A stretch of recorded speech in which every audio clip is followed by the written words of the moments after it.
파도 끝이 없는 이재명 죽이기 공작의 실체가 봉지욱 기자의 끈질긴 추적으로 만천하에 드러나고 있습니다. 살인범 김영진에게 이재명 건을 풀면 형량을 깎아주겠다고 검사가 직접 거래를 시도하며 대선에 개입하려 한 정황을 보십시오. 또 멀쩡한 고향 친구 모임 진우회를 조폭 조직으로 둔갑시켜 허위 제보를 독려한 SBS의 보도는 언론의 탈을 쓴 폭력일 뿐입니다. 유력 정치인을 매장하려고 공권력과 언론이 야합한 이 파렴치한 카르텔의 실체, 이어지는 영상에서 확인하시죠. 파타야 살인 사건을 고리로 삼아가지고 차기 유력 대권 주자인 이재명을 잡아놓으려고 했던 가능성이 지금 제기가 되고 있습니다. 예. 봉지욱 기자는요, 검찰, 당시 검찰, 그러니까 윤석열 중앙지검장 시절입니다. 그렇죠. 그리고 윤석열 대통령 시절, 이 두 가지가 다 겹쳐 있습니다. 예. 검찰, 그리고 SBS 그것이 알고 싶다, 그리고 국민의힘, 요렇게 아 맞아. 예. 세 군데가 모종의 뭔가 연결고리가 있었던 것 아닐까 예. 하는 의심을 지금 하고 있는 겁니다. 만약에 이 의심이 사실이라면 이거 진짜 엄청난 사건인 거야. 단순히 저널리즘 윤리 문제는 아니에요. 저널리즘 그렇죠. 문제로는 이제 완전히 벗어나는 그렇죠. 너무 큰 사건이 돼버린단 말이야. 맞습니다. 자, 그때 이제 1부를 저희에게 소개를 해주셨고 예. 오늘 2탄입니다. 그러니까요. 저도 사실 관심을 안 갖다가 이제 SBS 노조 성명을 언론 탄압이다 이렇게 나온 걸 보고 제가 볼 때 언론 탄압 아닌데? 라는 생각이 들어서 옛날 기록을 좀 보다 보니까, 그리고 제가 이제 오프 더 레코드 제 개인 채널에서 일요일에 방송을 했는데 파타야 사건 범인 아버지가 제 개인 방송을 보고 연락이 온 거예요. 맞아요. 그렇게 시작이 된 겁니다. 예, 그렇게 예. 시작이 됐고 예. 일부 수사 기록밖에 없었는데 또 그때 당시에 변호인이나 뭐 아버지를 통해 갖고 전체 수사 기록을 다 받아서 보다 보니까 이상한 게 너무 많아요. 첫 번째는 제가 지난 시간에 나왔을 때는 그 아버지의 폭로 음성 파일을 이제 그때 틀었잖아요. 파타야 네. 살인 사건의 범인 이형진의 아버지 김영진인가요? 네, 김영진의 아버지. 그리고 했는데 당시에 이제 그거는 전원이잖아요. 사실은 아버지도 아들한테 들은 걸 테니까. 예. 그래서 그것을 이제 저한테 2023년에 편지를 보냈었는데 제가 뉴스타파 나오고 하면서 그게 없어졌어요. 그래갖고 이걸 어떡하지라고 했는데 김영진이 아버지한테 보낸 편지에도 같은 내용이 있더라고요. 아버지한테 보낸 편지. 자필 편지인데 12번 영상 잠깐 보여주시죠. 우리 검사님이 간단하게 일단 제가 말씀을 드리면은 검찰이 회유했다라는 정황입니다. 알고 계신다. 나도 알아요. 아침에 알아요? 같이 했어요. 아침에 방송 같이 했어요. 아침에 웬일로 안 했다. 예습하고 오셨습니다. 그래요? 예. 죄송합니다. 네. 그러니까 이거는 이 편지는 지난해 시점은 편지 봉투를 버려가지고 언제 정확히 도착했는지 모르지만 김영진이 감옥에서 지금 순천교도소에 있는데 아버지에게 계속해서 편지를 보낼 거 아닙니까? 그 여러 수십 장의 편지 중에 하나인데 지난해 이재명 대통령 당선 뒤에 보낸 걸로 돼요. 왜냐하면 여기 대통령 얘기가 나오거든요. 편지에. 그래서 9번 자료를 보여주시면 네. 읽어주시죠. 네, 당시 땡땡땡 검사는 사건 피해자 김영진이 성남국제 마피아파 소속 조직폭력배임을 이용 전 성남시장이자 현 대통령인 이재명과 조폭과의 뇌물수수 등 커넥션을 허위로 인정하는 증언을 해준다면 살인죄가 아닌 치사죄로 10년가량의 구형을 해주겠다는 형량 거래를 했으며 이후에도 계속 정치검찰은 이 사건을 이용했습니다. 이게 이제 편지의 일부 내용인데 어마어마한 내용이다. 근데 이제 문제는 그러니까 김영진이 2018년 4월에 베트남에서 검거가 돼서 압송되거든요. 그리고 나서 검찰 수사가 이루어지는데 그리고 나서 10월 달에 기소를 하고 이렇게 징역 17년을 받아요. 살인 혐의로. 근데 그 이후에 박철민 사건이 터지잖아요. 그렇지. 2021년 대선 기간에 2021년. 터지는데 박철민이가 김영진을 고발을 합니다. 박철민이가 김영진을 고발합니다. 이미 지가 올린 그 페이스북 그 돈다발 사진, 20억 돈다발 사진 이런 게 다 재활용된 허위 조작 사진이라는 게 다 드러났는데도 장영하 당시 당협위원장 국민의힘 변호사는 기자회견을 했고 그 이후에 장영하 기자회견 이후에 박철민이 이재명, 포마트레이드 이준석 그러니까 성남국제마피아파죠. 그리고 김영진까지 포함을 해서 고발을 해요. 고발을 하는데 그게 그 고발장이 5번 자료입니다. 5번 자료인데 지금 제목을 보세요. 공익 제보라고 돼 있어요. 이건 박철민이 이재명과 김영진 등을 고발한 건데 예. 수원지검에 고발을 했어요. 이때 고발을 했는데 지금 1, 2, 3 이렇게 지워져 있잖아요. 저기에 이제 이재명 대통령이 들어가 있었던 거죠. 당시 후보가 들어가 있었고 예. 보시면 6번째로 김영진 국제마피아파 30대 행동대장 돼 있잖아요. 그러면 이 내용이 박철민이 대체 무슨 내용으로 고발을 했을까라고 봤더니 6번 자료를 보여주시면 여기 다 나옵니다. 범인 은닉 내용이. 등 해가지고 파타의 살인 사건이 발생하자 귀국한 김영진은 살기 위해 이준석 형님에게 찰싹 달라붙어서 이재명님에 대한 돈 전달책과 형님의 심부름꾼 역할을 충성스럽게 했습니다. 이렇게 고발을 한 거예요. 예. 이렇게 고발했는데 이 내용이 지금 긴데 밑에 보면 그것이 알고 싶다 나오죠. 네.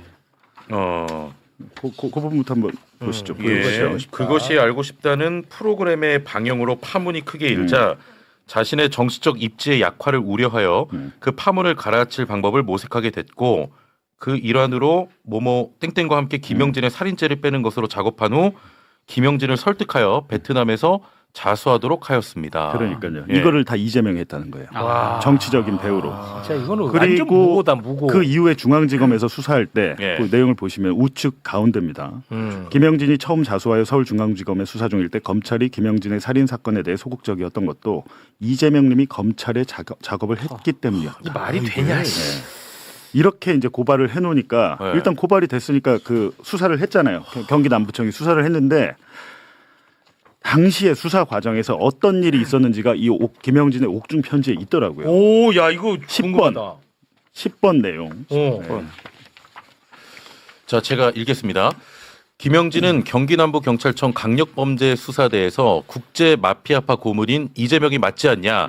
당신이 전 행동대장이었고 현재 국제마피아파 부두목이 맞지 않냐. 살인사건이 발생한 뒤 선배 조직원과 이재명에게 따로 연락하였고 도피할 때 이재명 전 성남시장의 도움을 받은 게 맞지 않냐라는 내용으로 조사를 받았고 그러니까 이 조사를 받은 게 언제라고요? 이게 2021년 12월 1일자로 지금 고발을 했잖아요. 네. 그렇다면 이게 2022년 3월 9일이 대선이었잖아요. 네. 그 전에 받은 것 같아요. 네, 그래서 물어보는 대선 거야. 전에. 대선 전에. 네. 대선 직전에 경찰로부터도 이재명 관련해 갖고 추궁을 받았다라는 이제 폭로를 그러면 한 대장동하고 거고. 이걸 두 개를 다 검찰에서 했나 보네. 일단 그렇게 와. 뭐 의심은 해볼 수 경기 있죠. 남부청이니까 경찰 검사는 알고 있는 아, 이건 경찰 단계예요? 경찰, 아, 이건 경찰. 경찰 단계야. 그러니까 제가 말하는 건 2018년엔 검찰, 2022년 저 박철민 고발은 또 경찰이 수사를 했는데 검찰이라고 하니까 발끈하시네 또. 네. 아니 뭘 발끈해 나는 틀린 얘기하길래 바로 아니네. 잡아 요거는 준 그래도 영화 거지. 팩트. 근데 네. 또 이 편지에 많은 단서가 있는데 11번 자료를 보시면 와, 이거 심각하네. 예, 전 조직원의 공직선거법 위반 등의 법정 증인으로까지 불려나가 집요하게 이재명 전 성남시장을 공격하려는 정치 행위에 해명하는 증언을 해야 했습니다. 이게 딱 이렇게만 적혀 있는 거예요. 이게 뭐냐면 네. 박철민이가 허위 폭로를 해가지고 공직선거법으로 고발당하잖아요. 그래갖고 수사를 받아요. 박철민, 장영하가. 당시에 근데 윤석열이 당선이 되고 나서 검찰이 박철민, 장영하가 공범인데 박철민만 기소하고 장영하는 불기소예요. 그리고 제가 또 말씀드렸지만 국민의힘 관계자도 지금 보니까 판결문에 나오는데 거기는 아예 수사를 안 했어. 그래서 사건을 축소하고 덮었죠. 예. 덮었는데 김영진이 그러면 어디 나가서 지금 이 얘기를 했다는 거야. 전 조직원 이거는 지금 박철민밖에 없거든요. 네. 이게 되게 궁금해서 또 찾아봤더니 있더라고. 오. 박철민 재판에 김영진이 증인으로 나갔어요.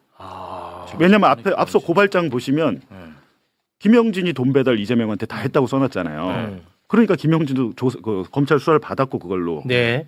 수감 중에 네. 재판에도 나간 거예요. 그게 바로 13번 자료입니다. 제가 지어서 한 말이 아니라는 걸 위해서 제가 자료 이렇게 영상까지 준비를 했어요.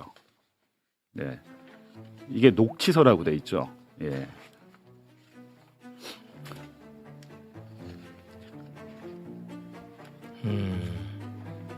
지금 저렇게 이제 지운 거는 사람 이름인데 특히 네. 이재명 이름은 거의 다 지웠는데 어. 한 군데 못 지웠더라고 급했는지 그랬는데 이 녹취서가 4번 자료 보시면 언제 거냐면 예. 이 재판이 김영진이 증인으로 나간 날짜는 2023년 9월 11일 윤석열 당선 6개월 뒤죠. 네. 윤석열이 이제 막 당선돼서 취임하고 한 석 달밖에 안 된 거예요. 그죠? 5월 10일에 취임했으니까 넉 달밖에 안 된 거예요. 요 상황에서 김영진이 이 재판에서 뭔 얘기를 했는지 궁금하잖아요. 근데 그 아까 보여주신 그 녹취서는 재판부가 만든 겁니다. 재판부가. 김영진이 증인으로 와서 얘기한 거를 재판부가 녹취서로 만들고 이게 증거가 되는 거예요. 판사는 이 녹취서를 가지고 증거로서 판단을 하는 거거든요. 네. 그러니까 이건 법적 효력이 있는 거잖아요. 그렇겠죠. 증거로서 효력이 있는데 무슨 얘기를 했는지 보니까 1-1 1번 네, 1번을 보여주시면 앞서 제가 이제 원문을 보여드렸으니까 그래픽으로 좀 여기 정리된 잘 거를 보이지. 예. 여기서 이제 물어보는 것만 제가 설명해 드릴게요. 박철민의 변호사가 증인 김영진에게 너 자꾸 부인을 하는데 그러면 장땡땡 씨를 예뻐하는 동생이라고 하셨는데 왜 이런 얘기를 한 것 같나요? 이거 누가 얘기를 했냐면 코마트레이드 이준석 있잖아요. 그것이 알고 싶다 방송은 김영진 범인이 있고 이건 살인 사건인데 이 범인이 태국에서 인터넷 도박 업체를 차리도록 지시한 게 코마트레이드의 이준석 선배 조폭 네. 4년 선배입니다. 선배 조폭이 돈을 대 가지고 이 실소유자는 사실상 그 이준석이고 이 이준석에 대해서 이재명 성남시장이 뭐 중소기업 장려상, 우수상 장려상 등 뭐 여러 가지 특혜를 줬어. 이게 방송의 골자잖아요. 네. 골자인데 전날 이제 박철민 측은 뭐라고 했냐면 김영진은 뭐라고 했냐면 박철민이 89년 1월생입니다.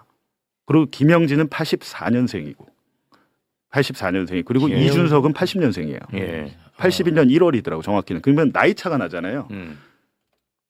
당시 이제 변호사가 자꾸 물어보니까 그렇다면 박철민과 이준석은 9년 차이예요. 9년. 네. 조폭 세계에서 9년 차이를 건너뛰어서 전화하고 이런 일은 있을 수가 없다는 거예요. 당신이 이걸 잘 몰라서 근데 얘기를 하는 거예요. 따라서 이 박철민의 얘기는 다 거짓말이에요. 박철민 얘기는 다 거짓말이에요. 조직 폭력의 세계에서는 준석이 형님이 왜 9년 무려 까마득한 후배한테 그런 뭐 예를 들면 그 박철민이 1억 5천 원 자기가 직접 갖다 줬다 그랬어요. 그때 그런 일은 있을 수 없다라고 얘기를 하니까 변호인이 야 그러면 이준석이 박철민이를 평소에 이뻐했다는데 이런 얘기 왜 나온 거야? 야 이뻐했으니까 시켰을 수도 있지 않아? 이렇게 물어보니까 답변을 어떻게 하는지 한번 읽어보시죠. 상황을 알겠다. 자, 뻔한 걸 아닙니까? 제가 수사받을 때 정땡땡 검사한테 수사를 받았는데 저한테 오자마자 얘기하더라고요. 김영진 씨 지금 중앙지검에서 제일 핫한 게 뭔지 압니까? 뭔데요? 지금 이재명 씨 뇌물 관련되어 있는 거 뭐 저거랑 몇 달 있으면 그것이 알고 싶다 해서 2차적으로 또 보도가 될 거다. 김영진 씨도 그러지 말고 태국에서 서류가 안 오는 거를 다행으로 알아라. 그러니까 다행으로 알고 지금 어떻게 죽었는지 김영진 씨도 막말로다가 5, 6년은 살아야 될 거 아니냐.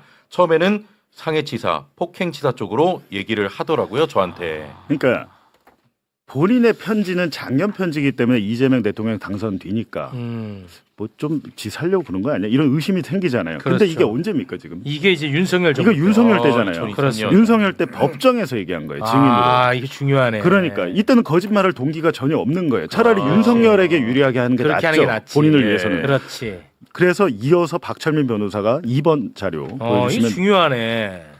예. 자, 그 박철민 측 변호사가 증인은 이재명 씨와 통화를 하거나 직접 만나. 잠깐만. 예. 그러니까 변호사를 제가 할게요. 답변을. 예.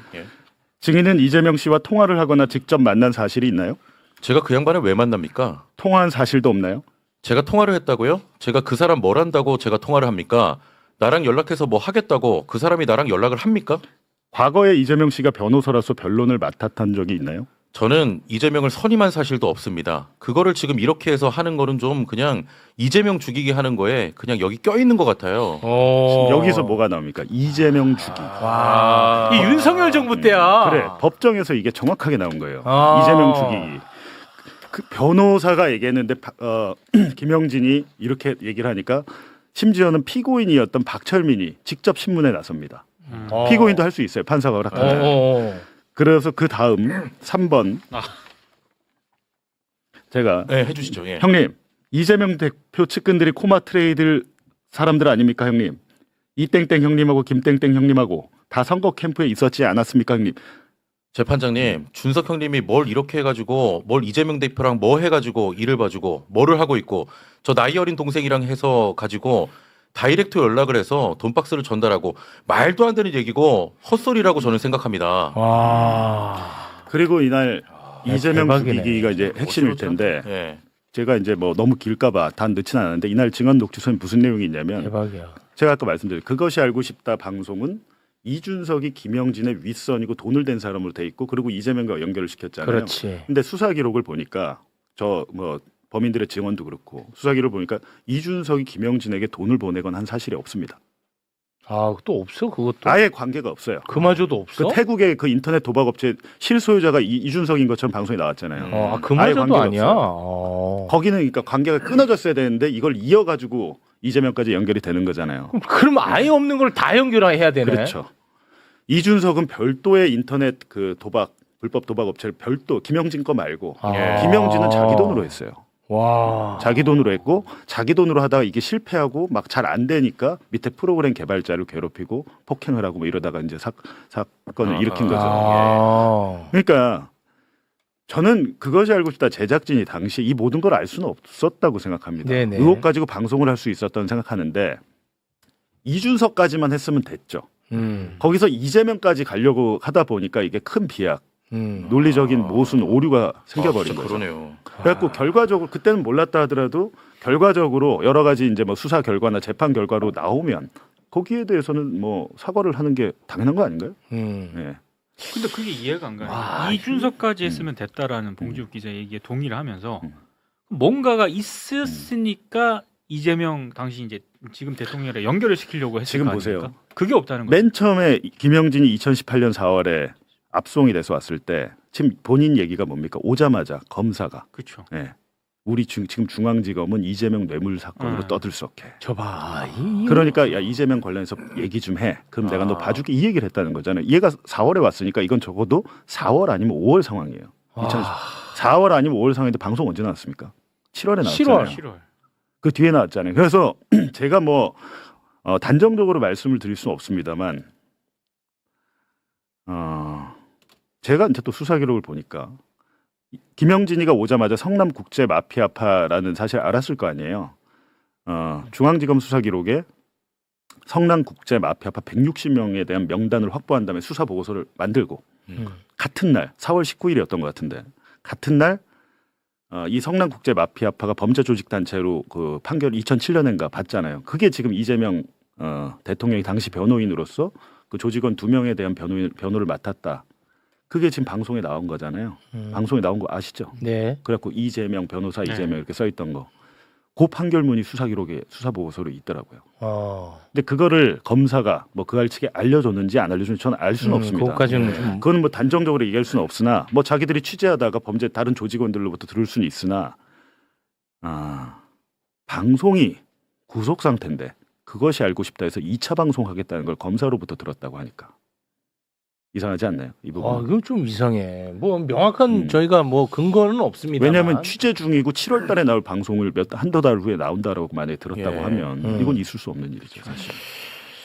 그러다 보니까는 이제 그런 의심을 하는 겁니다. 이 검찰 그리고 방송사 그리고 국민의힘 예.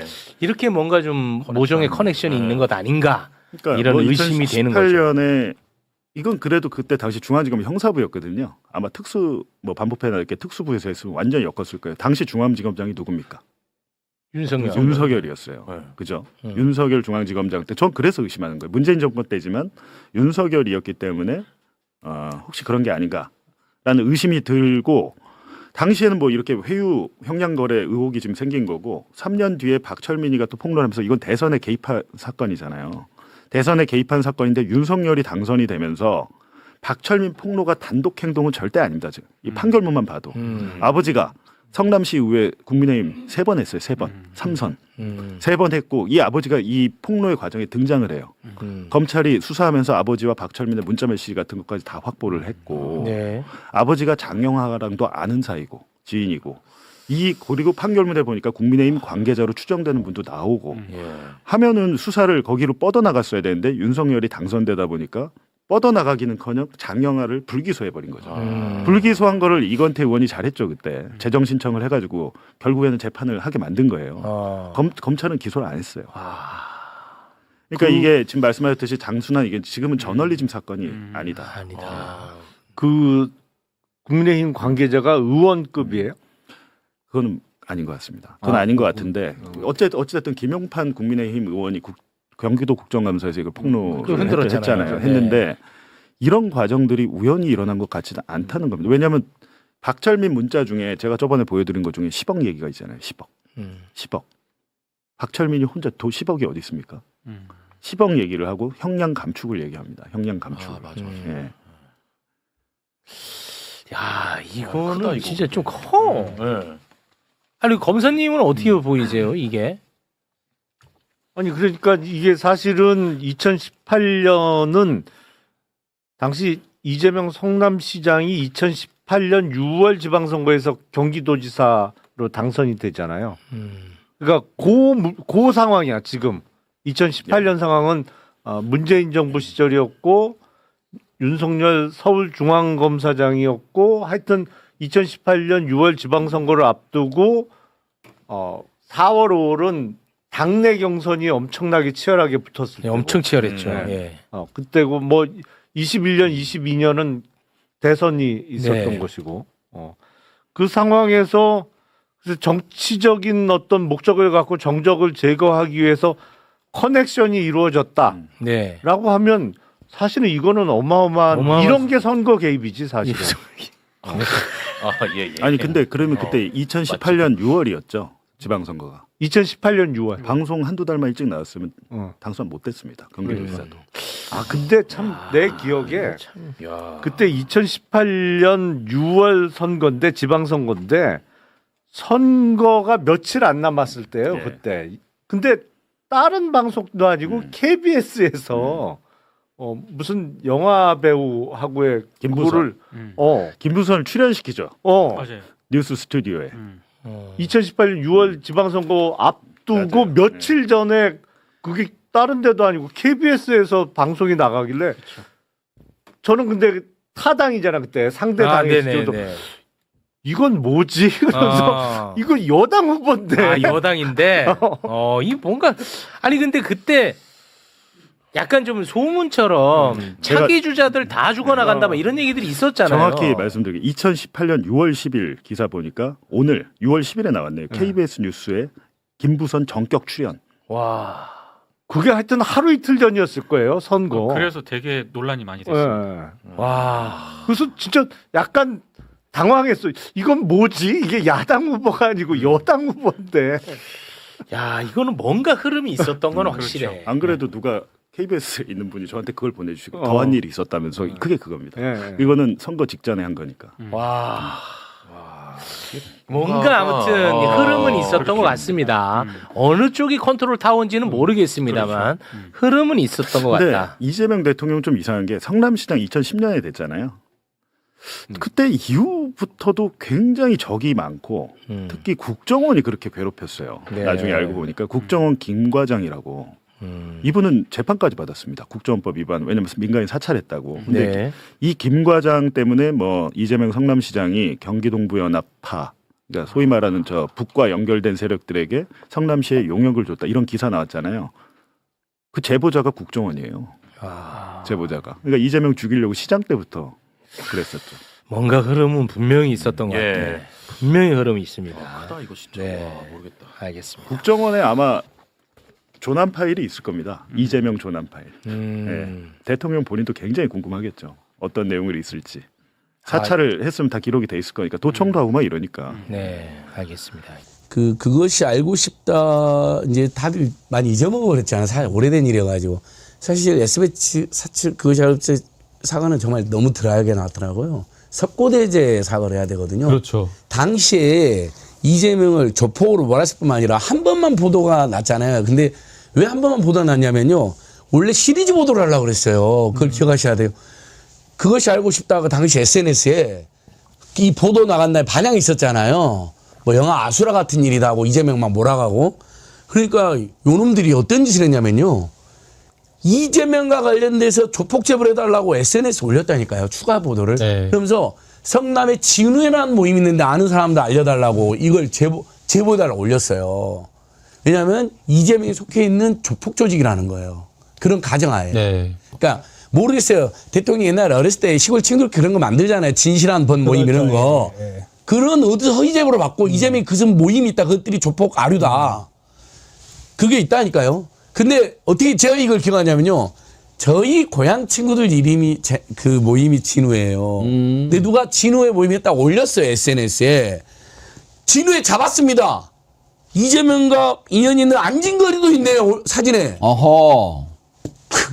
제가 조폭으로 몰렸다니까요. 몰리실 것 같아요. 아니, 그러니까 아니 얼마나 황당이냐면, 그러니까 자 그것이 알고 싶다가 그 보도를 한 다음에 추가로 이재명을 죽이려고 아예 목적의식을 가지고 SBS 노조는 자기 조합원이니까 보호한다는 미명의 그런 입장을 냈을 거예요. 하지만 자기 조합원이어도 잘못은 잘못을 용기를 해야 정말 노동운동이 덫을 맞는 거죠. 저는 이게 자기 조합원이다 보호하려고 하는 게 아니고 저는 어떻게 보냐면 이건 제 생각입니다.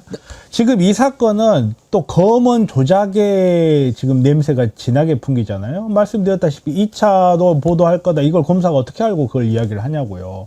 이런 이야기하고 전체적으로 검사와 언론 사이에서 큰 그림을 그린 누군가가 있어요. SBS에서 반성을 했어요. 불분명한 사실관계를 근거 없는 방송을 만들었다고. 그 다음에 나가야 될 질문은 근거 없는 방송을 왜 했니?가 돼야 돼요. 근거 없는 방송을 왜 했니?라고가 돼야 되는데 질문이 거기까지 못 나가버려요. 여기서 지금 막혀버렸어요. 뭘로 막혔냐? 너네들 사과가 맞냐 안 맞냐 이걸로 막혀버린 거예요. 우리 사회에서 어떤 결론을 도출하기 위해서는 이 논리가 진행되는 순서가 있거든요. 그래 사과했어. 그럼 왜 했어? 그래? 왜 했는데? 누가 했는데? 이 지금 이 추적에 나가야 되는 이 단계에서 SBS가 이상한 언론 노조에서 이상한 지금 성명이 나오면서 이 우리가 해야 될 언론을 위하여 해야 될 논리 진행이 지금 다 막혀버렸어요. 그렇죠. 저는 이걸 노렸다고 생각해요. 이 그림을 누가 그렸냐? 언론과 검찰 사이에서 이재명을 잡기 위한 이거. 너네들은 근거 없는 방송을 했다. 도대체 근거 없는 방송을 해야만 했던 이유가 뭐냐? 그것도 강력한 정치인 중에 한 명이었던 사람을 상대로. 그러면 이유가 있을 거 아니에요, 뭔가. 이 이유를 찾아가는 내 말은 그렇죠. 다 맞아요. 이 이유를 찾아가는 과정을 다 블럭해버린 거야, 지금. 그러니까 그때 유독 그 SBS 그 PD와 그것이 알고 싶다가 집착을 했거든요. 그러니까 제가 방금 말씀드린 당시에는 유명한 사실인데 안 알려진 사실이잖아요. 지금 이정도 보죠. 2차, 3차 보도를 하려고 그랬다고 맞아요. 예. 제보를 받겠다고 그랬죠. 진우회를 추적을 했다니까. 그래갖고 저희 진우회가 당해버렸다니까요. 제가 다시 그 생생히 그래 버렸어요? 그런 일이 있었고요. 언론 노조만 해도 입장이에요. SBS 노동조합이 섞이는 데가 언론 노조인데 언론 노조는 허위보도 책임자의 입장인 거예요. 맞아요. 입장이 다른 거예요. 그러니까 S 노조가 정말 최소한 드라이한 사과라도 하고 다만 대통령께서도 좀 직접적으로 혹시 저희 조합원들이나 저희 취재진들에 대한 위협이 될 수가 있기 때문에 신중히 했으면 좋겠다 하면 이야기가 될 뻔했는데 SBS 노조는 정말 다짜고짜 대통령을 비난하는 논조를 SBS 썼잖아요. 노조는 방향을 완전히 잘못 잘못 잡고요. 잡았죠, SBS도요 사과를 그렇게 하면 안 돼요. 그렇죠. 완전히 뭐 사과만 보면 생각해 보니까 좀 잘못한 것 같으네요. 뭐 이런 네, 거잖아요. 매우 들어요. 원래 이 정도면은 예. 방송국 문 닫는 것은 조금 그럴지 몰라도 그 프로그램은 폐지하는 것이 대체적으로 진짜 책임지는 모습들이에요. 사과를 하려면 육하원칙에 맞게 어떤 이유로 누가 어떻게 해서 이런 보도에 이르렀는데 우리는 이것을 방지하기 위해서 앞으로 이러하게 하겠습니다. 이게 있어야 되는데 사과에 반드시 필요한 내용이 하나도 없어요. 그리고 또 지금 이 수사에서 지금 계속 검찰의 그림자가 어른거리고 있잖아요. 검찰이 할 수 있는 모든 거 보여줬잖아요. 사건 암장도 보여줬고 없는 사건 만들기도 보여줬단 말이에요. 근데 이 지금 잘 차려진 요리상 위에 쟁점이 되는 게 오로지 SBS 노조가 건방지다. 이것만 지금 남아있어 버려요. 요거 좀 조심해야 됩니다. SBS 노조가 건방지게 나온 이 이면에 뭐가 숨겨져 있는지 우리는 정확하게 봐야 돼요. 아주 중요한 지적입니다. 예.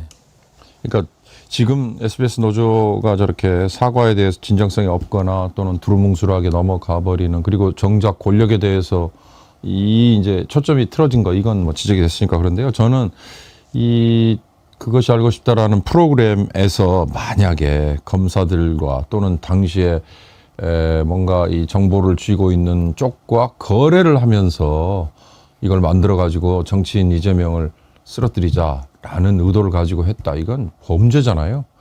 그건 규명이 돼야죠. 근데 그게 아닌 측면에서는 왜 그랬을까를 생각해 보면 이제 우리 사회에 지금은 종합 편성 채널이 숫자가 많아져 가지고 좀 다른 형태의 이제 프로그램들이 많습니다만 그때는요. 지상파 3사의 PD 저널리즘이라는 게 굉장히 유행을 했잖아요. 이 PD 저널리즘은 그 나름대로의 또 독특함을 갖고 있었던 걸로 저는 압니다. 그러니까 무슨 얘기냐면 항상 제가 말씀드립니다만 기자 집단은 내부의 그 게이트키핑이라는 이 저널리즘 용어로 걸러지는 것들이 조금 더 강하지 않습니까? 그렇죠. 그리고 아무리 밑에 있는 기자가 튀는 정보 뭐 이런 것들을 가져와도 위에서 확인, 팩트 체크를 해서 말씀하신 것처럼 데스킹이라는 과정 속에 조금 더 추가가 되거나 조금 더 완화되는 조금 더 합리성을 갖는 걸로 결국 결과물이 보도가 되는데 이 PD 저널리즘은 그런 점에서는 층이 우선 얇고 그다음에 훨씬 더 주의 주장이 강하고 그러니까 그런 측면에서 내부 통제들이 얕았을 거라고 분명히 추정이 돼요.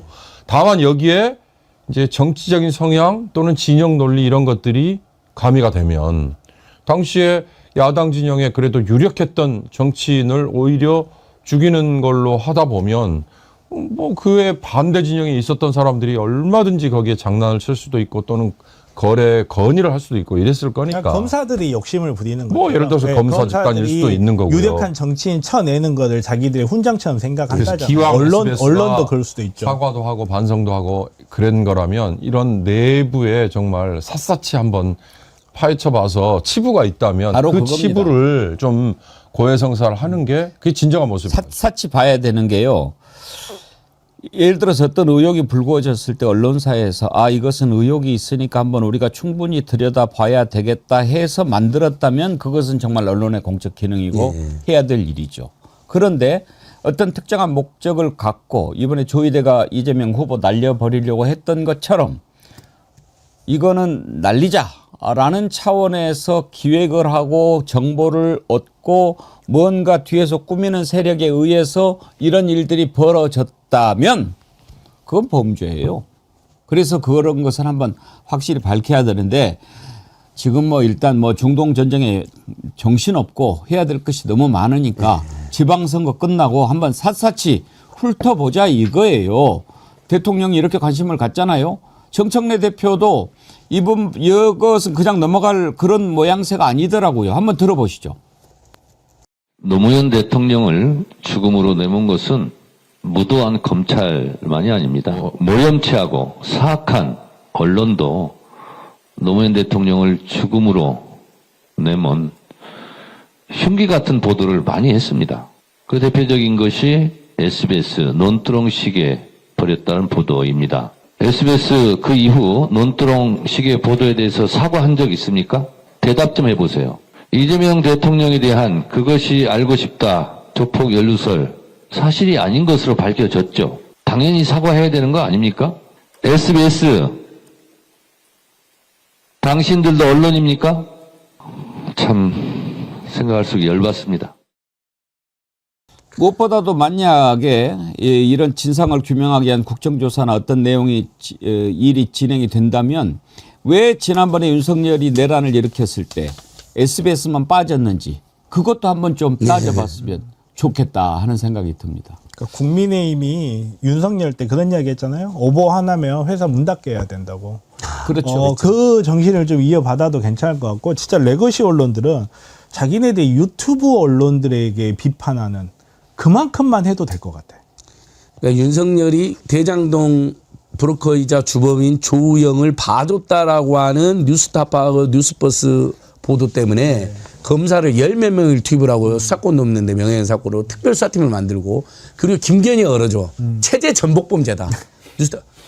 그 커피 타주고 봐줬다는 그 보도 하나를 꼬투리 잡아가지고 커피 타준 게 본질이 아니고 봐줬다는 게 본질인데 커피는 다른 검사 타줬는데 윤석열 타줬다는 식으로 보도했다고 그걸 시비를 걸어가지고 커피 탄 거 맞는데 네, 커피 타줬어요. 압수수색하고 네, 윤석열이 직접 안 타고 비서가 타면은 뭐 다른 주인검사 타줬는데 그걸 윤석열이 타줬다는 식으로 보도했다는 식으로 그렇게 몰아갔는데 체제전복 범죄라고 아니 그랬거든요. 뭐 구치소에서도 그렇게 커피 찾는다는데 본인이 예. 또 교도가 먹는 거 뺏어 먹는 거래요. 그래서 뉴스타파 뉴스버스가 압수입도 당했지 않습니까?